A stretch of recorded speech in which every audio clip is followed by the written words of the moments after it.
हर हर महादेव। श्री शिवाय नमस्तुभ्यम। यदि आपको गुरुजी के द्वारा बताए गए शिव महापुराण के उपाय की वीडियो पसंद आती है तो इस चैनल को सब्सक्राइब करें, ताकि ऐसे ही गुरुजी के द्वारा बताए गए शिव महापुराण के छोटे छोटे उपाय हम आपके सामने लाते रहे। कि आप किस कामना से जल चढ़ा रहे हैं, आपके जल चढ़ाने का क्रम क्या है। अगर आप रोग मुक्ति के लिए चढ़ा रहे हैं तो पहले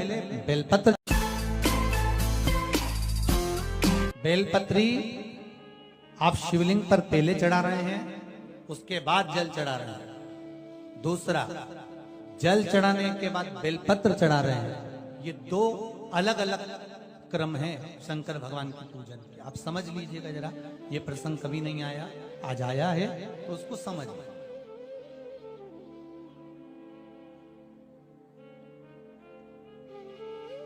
पहले बेलपत्र, उसके बाद में जल जो चढ़ाया जाता है, ये रोग मुक्ति के लिए चढ़ाया जाता है। काय के लिए चढ़ाते हैं अपन? रोग के निवारण। रोग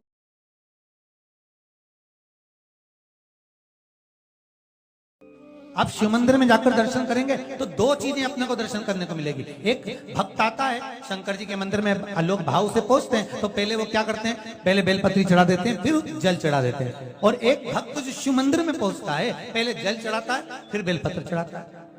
दोनों का अलग अलग क्रम है, दोनों का अलग अलग भाव वर्णन है। पहला, अगर बेलपत्र चढ़ाया है और उसके बाद अगर शंकर भगवान पे जल चढ़ा रहे हो तो ये रोग मुक्ति के लिए होता है। जैसे बड़े रोग किसी को हो जाए, रोग किसी को घेर ले, तो वो बेलपत्री चढ़ाने के बाद फिर जल चढ़ाएगा तो उसको रोग थम जाएगा और फिर वो रोग आगे नहीं बढ़ेगा, आगे नहीं बढ़ेगा। रोगों को थामने के लिए बेलपत्री पहले, फिर जल। जब कुछ कार्य के लिए आप, सिद्धता के लिए आप, अच्छे कार्य के लिए आप, मन की प्रसन्नता के लिए, आनंदता के लिए आप शिव आराधना कर रहे हो, आप शंकर की आराधना कर रहे हो, तो आप जल चढ़ाकर फिर बेलपत्री चढ़े, उसका लाभ आनंद में। आपने जल चढ़ाया, उसके बाद बेलपत्री चढ़ा।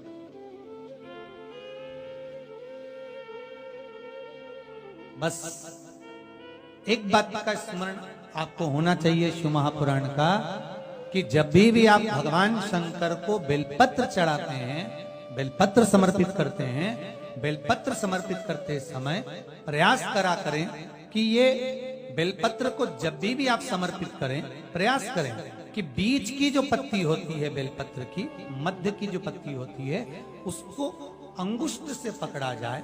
उसके बाद में आप फिर बेलपत्री को शिव पर समर्पित करें, प्रयास करें। बेलपत्र जो हम भगवान शंकर को समर्पित करते हैं, उसका मध्य जो भाग होता है, बेलपत्री का जो 3 देवताओं का मध्य जो भाग होता है, उसको पकड़कर बेलपत्री को शिव को समर्पित करना। पूर्व की कथाओं में यह भी वर्णन किया है कि बेलपत्री की डंडी का मुख कहां होना चाहिए। पूर्व की कथाओं में यह भी बताया गया है कि बेलपत्री की तीनों डंडियों के बीच में, तीनों पत्तियों के बीच में जो खाली जगह होती है, डंडी होती है, उसका क्या महत्व है, ये पूर्व की कथा में पहले बता चुका। पर आज जो क्रम चल रहा है कथा का, उसमें अपन जो समझ रहे हैं वो ये होना चाहिए कि आप किस कामना से जल चढ़ा रहे हैं, आपके जल चढ़ाने का क्रम क्या है। अगर आप रोग मुक्ति के लिए चढ़ा रहे हैं तो पहले बेलपत्र चढ़ेगी, फिर जल चढ़ेगा। आप कार्य सिद्धि के लिए चढ़ा रहे हैं, पहले जल चढ़ेगा, फिर बेलपत्र चढ़ेगी। महाराज, शिव महापुराण की कथा कहती है, जब भगवान ओघड़दानी शिव करुणा करने के लिए अग्रण्य होते हैं, तब ये भूल जाते हैं कि व्यक्ति का पाप कर्म क्या है। व्यक्ति का पाप कर्म क्या, वो भूल गए। उनने तो केवल एक चीज का धारण करा है कि ये मेरा अपना जीव है, मेरे दरवाजे पर आता है, स्मरण करता है, एक लोटा पानी चढ़ाता है, बेलपत्र समर्पित करता है, बस ये मेरा अपना हो गया। और आपको पहले भी कथा में कहा है, जब आपके जीवन में ऐसा लगने लगे कि हाँ बहुत कष्ट है, कर्जा भी बढ़ गया, तकलीफें भी बढ़ गई, बहुत दुख भी बढ़ रहा है, कहीं परिवार सही नहीं चल रहा है, तो प्रयास करते रहा करो। हफ्ते में एक बार एक चावल का दाना जल के पात्र में डाल लिया, एक काली मिर्च जल के पात्र में डाल ली और उस जल को ले गए, थोड़ा सा चंदन का छींटा डाल दिया, ले जाकर शिव जी को समर्पित कर दिया। दूसरे के यहाँ की निंदा, दूसरे के यहाँ की चुगली, दूसरे के यहाँ की बुराई अपने यहाँ लेकर मत आओ। ईमानदारी से बोलो, कोई तुम्हारे दरवाजे पर कचरा पटक जाए तो तुम्हें कैसा लगे? अच्छे से बोलो जरा। बुरा लगेगा ना? अच्छा तो नहीं लगेगा। रोज रोज कोई कचरा पटकेगा तो और बुरा लगेगा। 30 त्योहार पे कोई कचरा पटकेगा कितना बुरा लगेगा। दरवाजे पर कचरा नहीं होगा, दरवाजा साफ होगा। परंतु एक विचार करो, रोज तुम्हारी पड़ोसन, कोई रोज तुम्हारा रिश्तेदार, रोज तुम्हारा कोई नातेदार तुम्हारे दरवाजे पर कचरा पटकता है, ये भी तो दरवाजा है भगवान के आने पर जाने का। कथा कहाँ से आ रही है? भगवान का प्रवेश द्वार है, ये भी प्रवेश द्वार है, ये भी प्रवेश द्वार है भगवान के आने का। दर्शन करोगे तो भगवान प्रवेश करेगा, कानों से श्रवण करोगे तो भगवान प्रवेश करेगा, मुख से भजन करोगे तो भगवान प्रवेश करेगा। ये प्रवेश द्वार है। दरवाजे पर कोई कचरा पटक गया कितना बुरा लगा। और रोज तुम्हारी पड़ोसन, नातेदार, रिश्तेदार रोज कचरा पटकते हैं और तुम चाय पिला पिला के कचरा पटकवाती हो। और क्या बोल रही थी जरा बता तो, और क्या बोल रही थी जरा बता तो। कान के ऊपर डस्टबिन और बिजली के बीच में मेरा कान थोड़ी ना कचरे का डब्बा है, कचरे का डब्बा है। जितना पटक सकते हो कचरा पटक।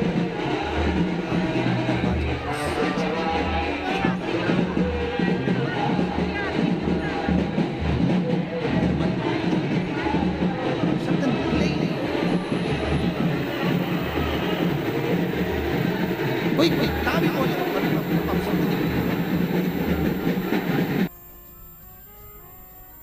एक पत्नी ने अपने पति से एक बार लड़ाई में कह दिया, तुम तो जानवर हो। पति कितना सीधा साधा, एक बार भी नहीं बोला। वो बोला तो बिल्कुल सही कह रही है, मैं जानवर हूं। क्यों जानवर हूं? क्योंकि तू मेरी जान में तेरा वर। गलत नहीं कहा, शब्द का। लड़ाई करना हो तो बहुत सारे शब्द हैं, और नहीं करना हो तो सबका तो, सबका तो बोल रही। कोई कितना ही पूछे, अपने को बोलना ही नहीं, क्या बोले। कभी कभी ऐसा हो जाता है, पत्नी को लड़ने की याद आती है तो जान करके लड़े होता है। क्योंकि दोनों में माता पार्वती जी ने शंकर जी से मांगा ही क्या था? भोलेनाथ। भगवान शिव बोले मांग क्या चाहिए? पार्वती जी बोली एक वर दे दो। क्या वर दे दो? 2 वर चाहिए। कौन कौन सा वर? कि एक वर तो ये दीजिए कि पति पत्नी में आपस में जब झगड़ा हो तो उनमें प्रेम बढ़े। ये पार्वती जी ने मांगा था। भगवान शंकर ने कहा तथास्तु, जो पति पत्नी आपस में झगड़ेंगे उनमें बहुत प्रेम बढ़ेगा। तुम देखना, पति पत्नी कितना भी झगड़ा कर ले, पति अगर झगड़ के दुकान चले जाए, ऑफिस चले जाए, कहीं पे भी चले जाए, आते से पूछेगा क्यों रे तेरी मम्मी कहाँ गई? आते से पूछेगा। कितना ही झगड़ा हो जाए परंतु प्रेम बढ़ता। और पार्वती जी ने दूसरा वर मांगा था, क्या? कि काशी में जो मरेगा उसको गुरु मंत्र तुम्हें देना पड़ेगा। भगवान शंकर ने कहा ये तो हो ही नहीं सकता, मैं गुरु मंत्र नहीं दूंगा, संसार के लोगों को मैं गुरु मंत्र दूं। पार्वती ने कहा गुरु मंत्र तो तुम्हें देना पड़ेगा। भगवान शंकर ने मना कर दिया। पार्वती जिद पे अड़ गई। भगवान शंकर ने कहा अच्छा ठीक है, तू कह रही है तो मैं गुरु मंत्र दे दूंगा। पार्वती जी ने कहा मुझे कैसे मालूम पड़ेगा कि मरने वाले को तुमने गुरु मंत्र दिया? कोई प्रूफ होना चाहिए ना। तो भगवान शंकर ने कहा तू क्या चाहती है? पार्वती ने कहा मुझे वर दो कि काशी में जो मरेगा उसको गुरु मंत्र तुम दोगे, पर काशी में मरने वाले को जब गुरु मंत्र दोगे, गुरु मंत्र कानों में दिया जाता है, मंत्र देने के बाद कान को मोड़ देना तो मैं समझ जाऊंगी कि गुरु मंत्र दे दिया। भगवान भोलेनाथ करे पागलों जैसी बात करती है पार्वती के नहीं, मंत्र देना हो तो बोलो। भगवान ने कहा ठीक है। आज भी प्रमाण है, काशी में जो मरता है उसको भगवान शिव गुरु मंत्र प्रदान करते हैं और उसका राइट कान मोड़ देते हैं। आज भी काशी में मरने वाले का सीधा कान अपने आप मोड़ जाता है, अपने आप, क्योंकि भगवान शंकर गुरु मंत्र प्रदान करते, भगवान शिव मंत्र देते। जिनको रात में नींद नहीं आती हो, टेबलेट खाकर सोना पड़ता हो, रात भर नींद नहीं आ रही हो, कुछ मत करो, सोने के पहले भगवान शंकर की 5 लड़कियों का नाम 11-11 बार ले लो, पलंग पर जैसी पढ़ो वैसी 11-11 बार नाम ले लो, आपको टेबलेट खाने की जरूरत नहीं पड़ेगी। ऐसी नींद आएगी कि सुबह 6 बजे भी उठना बड़ी मुश्किल से उठोगे, तब उठना पड़ेगा। ऐसी चक्र नींद आती है। जो टेबलेट खाकर सोते हो, रात को नींद की गोली खाते हो, उनको नहीं खाना। भगवान शंकर की 5 बेटियों का नाम भारत। याद रखिए, जिनको स्वप्न में सांप दिखते हो, सर्प नजर आते हो, या घर के बाहर या घर के अंदर बार बार सांप आते हो, तो भगवान शंकर की 5 लड़कियों का नाम लेकर पान के पत्ते पर चंदन से 5 सांप बनाकर शंकर भगवान को छुलाकर जिसको स्वप्न दिखते हैं उसके ऊपर से 21 बार उसार कर बहते हुए पानी में डाल दीजिए। स्वप्न में कभी सांप नहीं नजर आएंगे, जिंदगी में कभी नहीं दिखेंगे। स्वप्न में सांप सर्प नजर आएंगे। जया, विश्वहरा, शामली बाली, 2 तली और देव, ये शंकर भगवान की 5। और आज भी नियम है, अगर शरम्भेश्वर महादेव का नाम लेकर जिस व्यक्ति को क्रोध आता है उस व्यक्ति का हाथ लगवाकर चावल की पोटली को शिव जी के मंदिर में रख दिया जाए तो व्यक्ति का क्रोध समाप्त हो जाता है। आज भी नियम है। भगवान शिव का शरम्भ रूप धारण किया, तो चावल का उपयोग नहीं कर सकते, उनसे निवेदन है, एक मोली यानी लच्छा, कोई बद्री नारायण जा रहा हो, जिस व्यक्ति को बहुत क्रोध आता हो उस व्यक्ति के नाम का वो लच्छा भेज दो और नरसिंह शिला पर उसको पटकवा दो। व्यक्ति एकदम शीतल रहेगा, चिड़चिड़ प्रवृत्ति समाप्त हो जाएगी, क्रोध एकदम चले जाएगा। नरसिंह शिला का इतना प्रमाण है। नरसिंह शिला कहाँ पर है वो नरसिंह शिला? बद्रीनारायण, अलकनंदा नदी के बीच। पसीना आने लगता हो, घबराहट होने लगती हो, एकदम तुरंत घबराहट हो जाए, चाहे दिन में हो चाहे रात में हो, घबराहट उत्पन्न, तो उसके लिए ध्रुमावती माता का नाम लीजिए और ध्रुमावती माता के नाम से गुड़ की 7 टुकड़े कर लीजिए। गुड़ की जो बट्टी होती है उसके 7 टुकड़े कर लीजिए और ध्रुमावती माता के नाम से जहां पर गौरी और शंकर दोनों विराजमान हो, गौरी और शंकर का मंदिर यदि आप दर्शन करेंगे तो शंकर भगवान का जहां शिवलिंग हो और शिवलिंग के साथ में पार्वती जी शंकर के साथ नीचे ही बैठी हो, सामने दीवार पर या ऊंचाई पर ना। आपको पहले कहा था शंकर जी के शिवलिंग का आपको कई बार दर्शन कराया। एक विष्णु शिवलिंग होता है, एक डमरू जैसा शिवलिंग होता है जिसको बैठ कर पूजा नहीं जाता, जिसको खड़े होकर जल चढ़ाए। एक शिवलिंग होता है जो जमीन पर ही रहता है, जिसको गौरी शंकर कहते हैं हमारे। तो गौरी शंकर का स्मरण कर कर, उमा महेश का स्मरण कर कर, जो शिवलिंग जमीन पर हो और पार्वती जी भी जमीन पर ही स्थापित, गौरी शंकर का स्मरण कर कर शंकर भगवान पर प्रदोष काल में समय के शाम के समय पर सूर्य अस्त के कुछ ही क्षण में वो गुड़ की डिलियां आप शंकर भगवान को चढ़ा दीजिए और गौरी माता का स्मरण कर कर उसको उठाकर ले आइए। जिस दिन उठाकर लेकर आए, शनिवार, रविवार, सोमवार, मंगलवार, ऐसे 7 दिन लगातार दरवाजे के बाहर उसी शिव मंदिर के द्वार पर बैठकर आप वो गुड़ की डली को खा लीजिए। महाराज, जिंदगी में कभी घबराहट नहीं हो सकती, सिर दर्द नहीं हो सकता, बेचैनी नहीं हो सकती और पसीना नहीं आ सकता घबराहट के कारण। रात को चक सो आनंदमय, पर गौरी शंकर होना चाहिए। कभी लगे गुरुदेव आज हमारे को बहुत थकान लग रही है, शरीर बेकार लग रहा है, सिर दर्द हो रहा है, शरीर में बेकार बहुत कष्ट उत्पन्न हो रहा है, पीपल के पत्ते की 5 पत्ते पीपल के थाली के अंदर रखो और उस पे भोजन करो शंकर जी का कुंदकेश्वर महादेव का नाम लेकर। कौन से महादेव? एक बार जम के बोलिए, कुंदकेश्वर। कुंदकेश्वर महादेव का नाम लेकर भोजन करना प्रारंभ करो। 15 से 20 मिनट लगते हैं, हमारे टेबलेट खाने की जरूरत नहीं पड़ती। सिर दर्द बंद, शरीर कितना भी दुख रहा हो उसमें आराम लगना प्रारंभ हो जाता है। कुंदकेश्वर महादेव का नाम सुख की अनुभूति कराता है, शरीर के रोग को मिटाने के। कुंदकेश्वर शिव का एक एक संबोधन है। और बहुत ध्यान से सुनना भाई, जो अपनी जिंदगी से बहुत तंग आ गए हो, परेशान हो गए हो, कष्टमय जीवन जी रहे हो, बहुत दुखी हो गए हो, उनके लिए ये स्कंद पुराण का चरित्र फिर मिले ना मिले, आप प्रेम से सुनिए। पहला, प्रदोष काल में शाम का समय सूर्य डूब रहा हो, बस डूबा ही हो, और उस समय पर सूर्य के डूबन के तुरंत बाद बाबा को धतूरे के साथ में बेलपत्री ना चढ़ाते हुए बेलपत्री के वृक्ष के 7 कांटे बाबा के शिवलिंग पर समर्पित करे जाते हैं महाराज, अपनी जिंदगी में अड़चनों को हटाने के लिए। फिर आप जिस व्यापार में उतरे, जिस व्यवसाय में उतरे, जिस नौकरी में उतरे, आप दिल से करें, आपको तरक्की मिलेगी। आप हार नहीं सकते, नीचे नहीं आ सकते, उन्नति पर ही चढ़े।